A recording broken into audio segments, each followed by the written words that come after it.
When I first got the friend request, I didn't think much of it. It was a late Wednesday night, and I'd just come home from a long shift at work. Tired and bleary-eyed, I was scrolling through my notifications when I noticed it, a friend request from someone named Peter Yates. I paused, a faint flicker of recognition tugging at me, like the name was one I'd heard in passing or glimpsed in an old yearbook.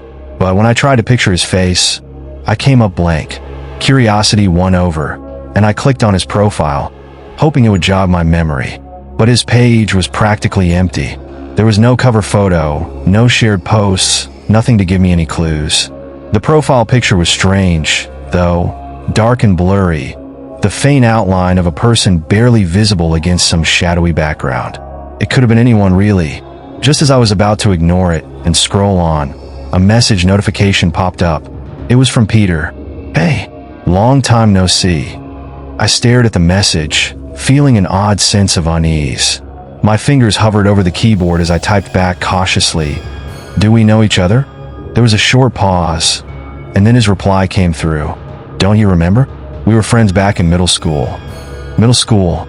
I racked my brain, trying to recall him, but all I could conjure were fuzzy memories of crowded hallways, science labs, and lunch tables. The name still didn't ring any bells, but it felt rude to ignore someone who claimed to remember me. I typed back a polite response.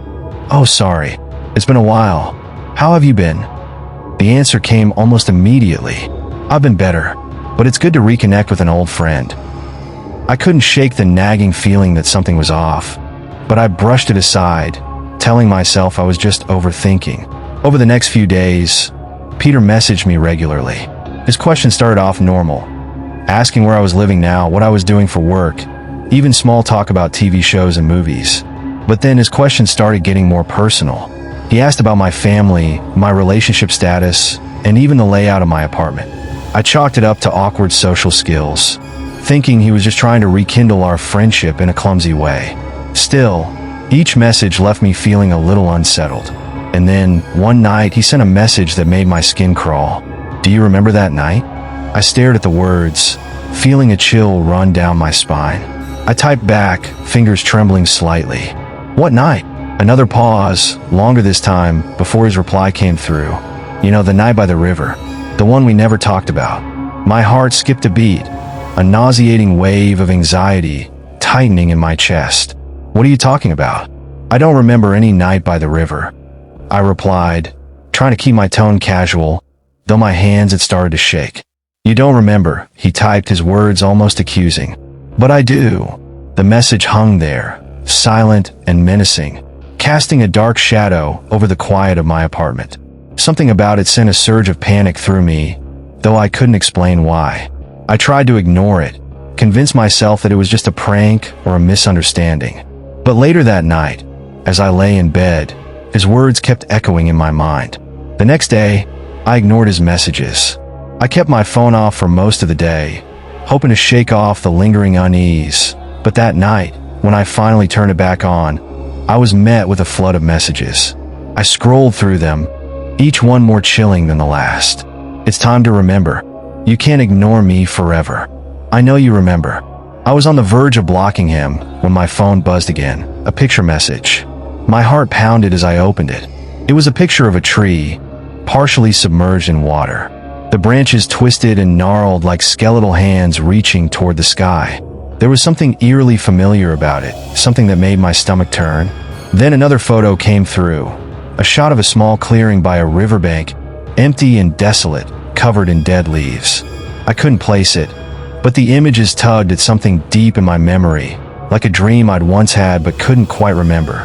Then the last photo arrived. This one made my blood run cold. It was a picture of me standing by the riverbank. I looked much younger, maybe 12 or 13, my face half turned toward the camera. I looked terrified, my eyes wide, my mouth slightly open as if I'd been caught mid-scream. I stared at the photo, dread pooling in my stomach. I had no memory of that place, that night, or the expression of pure fear on my own face. I fumbled with my phone, typing back frantically. "Where did you get this? Who are you?" The reply came slowly, each word sending a chill down my spine. "I was there, remember? You promised you wouldn't forget." My hands shook as I clutched the phone, a sense of panic clawing its way up my throat. None of this made any sense. I didn't know this person. I had no memory of any night by a river, no recollection of making any kind of promise. And yet there was something familiar about it, something I couldn't shake. I turned off my phone, my mind racing. I spent the rest of the night tossing and turning, haunted by flashes of darkness, the sound of rushing water, and a cold, suffocating fear that made my heart pound. In those brief flashes, I saw myself standing by the river, felt a wave of guilt and terror crashing over me. And then nothing. My mind went blank, the memories slipping away like sand through my fingers. The next morning, I couldn't take it anymore. I had to know if Peter was real, if there was any truth to what he was saying. I dug through old yearbooks, hoping to find some trace of him, some proof that he'd once existed. But there was nothing. No Peter Yates in 6th grade, no Peter Yates in 7th. His name wasn't there, his face nowhere to be found. It was as if he'd been erased, wiped clean from my past. But that didn't make any sense. If he didn't exist, how did he have that picture of me by the riverbank? And if he did exist, why couldn't I remember him? That night, just as I was drifting off to sleep, my phone buzzed again. I opened my eyes, my heart pounding as I saw his name on the screen. "It's time to remember," the message read. Something shifted in my mind, like a locked door creaking open. A memory, buried deep, began to surface. Images flashing before my eyes, blurry and distorted, but unmistakably real. I saw the river, dark and cold, heard the whispering wind, the murmur of the water, and felt a suffocating sense of dread. And then, I saw him, Peter, standing there in the dark, his face pale and hollow-eyed, staring at me with a look of betrayal. In that moment, it all came flooding back. We'd been friends once, Peter and I, though I'd all but forgotten. It was the summer after 6th grade.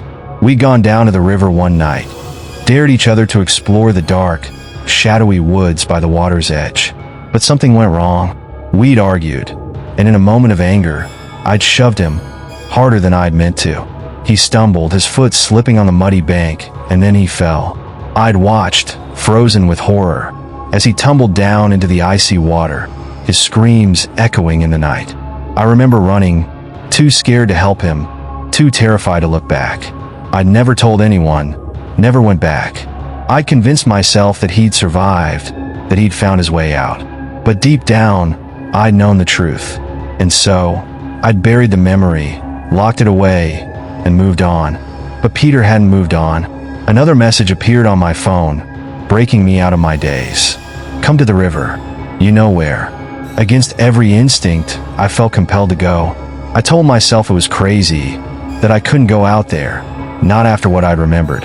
But something inside me knew I had to face him. I threw on a jacket, grabbed my keys, and drove, my mind numb with fear and guilt. The river was just as I remembered it. Dark, brooding, its surface reflecting the pale glow of the moon. The place was eerily silent, the kind of silence that presses down on you, heavy and suffocating. And there, by the riverbank, was Peter, but he didn't look right. He was exactly as he'd appeared in my memory, frozen at the same age, his face pale, his eyes hollow, his clothes soaked and tattered. He stood there, staring at me with a look of cold, unwavering hatred. "Peter," I whispered, my voice shaking.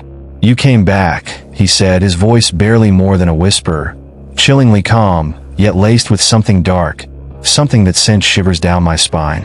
I swallowed, my throat dry, unable to form a reply. I didn't know what I had expected, a confrontation, perhaps an apology. But standing there in the eerie silence, with only the moonlight casting his spectral form in an unearthly glow, I realized how horribly wrong I'd been. "You promised, didn't you?" he continued, stepping closer to the water's edge. "You promised you'd never forget." I didn't know. I stammered, my voice weak, feeling myself shrink under the weight of his stare. I thought you made it out. I thought. The excuses sounded hollow even to me. Peter just stared, his expression unchanging, watching me with a dispassionate gaze that was far more unsettling than any rage or anger I could have imagined. "You thought you could bury it. Forget all about it." His tone turned mocking, each word laced with bitter scorn. "And you did. You went on with your life while his voice caught, and for the first time, I saw a flash of pain in his eyes, a haunting, silent agony that seemed to cut through the years. While I stayed right here, the darkness pressed in around us, thick and suffocating. I opened my mouth to say something, anything that might soften the bitterness in his eyes, but he spoke before I could, his voice now low, barely more than a hiss. "Do you remember what happened? Really remember?" he asked, and as his words lingered in the air, more memories flickered to life, coming at me like sudden shards of glass. I remembered the river, the eerie silence that had settled over us after we argued. I'd pushed him, harder than I meant to, and he'd stumbled, losing his balance. I hadn't meant for him to fall into the water. I'd just been angry, furious even, about something that now seemed so meaningless, so petty. But when he'd hit the water, there was a loud, sickening splash, and then silence. No screaming, no thrashing, just stillness. And I had run. I'd left him there. I'd abandoned him. "No," I whispered, horror dawning in my mind. "No, Peter, But he took another step forward, his voice cold and relentless. "I screamed your name. I begged you not to leave me." He looked at me, his hollow eyes drilling into mine. "And you left." Guilt surged through me, raw and relentless, making my legs weak. I stumbled back a step, feeling the world spin around me, disoriented by the flood of long-buried memories and emotions. It was too much to process, too painful, and I wanted nothing more than to wake up from this nightmare. "Peter, please." I choked, tears blurring my vision. I didn't know. I was just a kid. I didn't understand. I never meant for you to.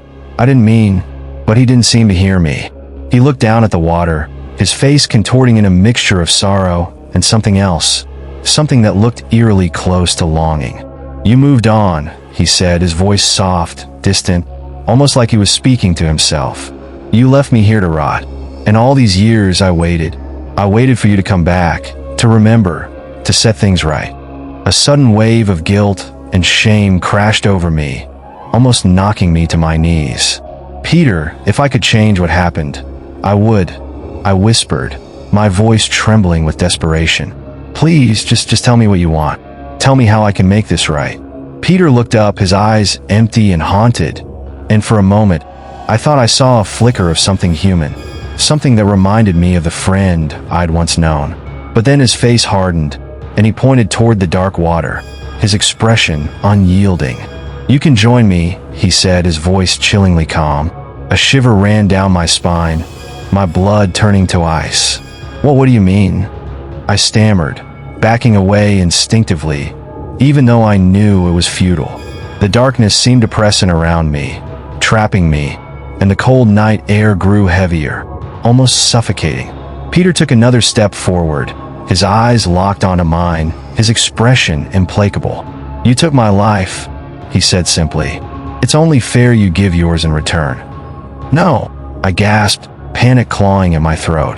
I stumbled backward, my feet slipping on the wet grass, and for a moment, I thought I saw his expression soften, a fleeting trace of sadness crossing his face.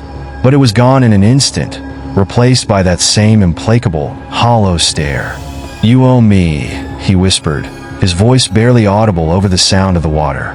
"You owe me everything." I tried to plead, to reason with him, but my voice was choked with terror, my words coming out in a desperate, garbled mess. "Please, Peter, please. I'm sorry. I'll do anything. Just please don't do this." But he was unmoved. He raised his hand, gesturing toward the water with a slow, deliberate motion. "Come with me," he said, his voice echoing in the darkness, each word like a death knell. The air around us grew colder, the darkness seeming to pulse with a malevolent energy. And then I felt it, a sharp, icy grip wrapping around my wrist. I looked down, and my heart seized in terror. Another hand, pale, skeletal, and impossibly cold, had emerged from the water, clinging to my wrist with a vice-like grip. I tried to pull away, but the hand only tightened, pulling me closer to the river's edge. "No, let me go," I screamed, my voice shrill with terror. I struggled, digging my heels into the ground, but it was no use. The hand was impossibly strong, its grip unyielding as it dragged me closer to the water. Peter watched me, his expression unreadable, his face twisted in a mixture of anger and sadness. "You left me," he whispered, his voice barely more than a breath. "Now it's your turn to stay." My foot slipped, and suddenly, I was tumbling forward, the world tilting around me as I fell toward the icy, dark water. The last thing I saw was Peter's face, his eyes filled with a cold, hollow emptiness, his mouth curved into a chilling, triumphant smile. And then the water closed over my head, cold and suffocating, pulling me down into the depths, deeper and deeper. The world above faded into darkness, and all I could hear was the muffled sound of Peter's laughter, echoing in the silence, growing fainter and fainter until there was nothing left. Nothing but darkness. And then, just as I thought the cold would consume me, I felt a strange stillness. My eyes opened, though I could feel no warmth, no beat of my own heart. I was lying on the riverbank, looking up at the night sky, but I wasn't breathing. I wasn't alive. I slowly sat up, disoriented, and that's when I saw him. Peter, standing by the edge of the river, watching me with a look of satisfaction. He nodded, as if acknowledging my presence, then turned and vanished into the trees, leaving me alone by the river. Alone, with the silence, with the knowledge that I would never leave. I tried to stand, tried to walk away, but it was like I was tethered to the spot, held in place by some invisible force.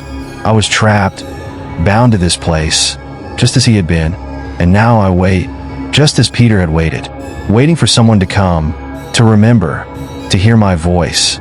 Because now, just like him, I am part of this river, bound to its dark, cold depths, forever waiting for the next friend to wander too close.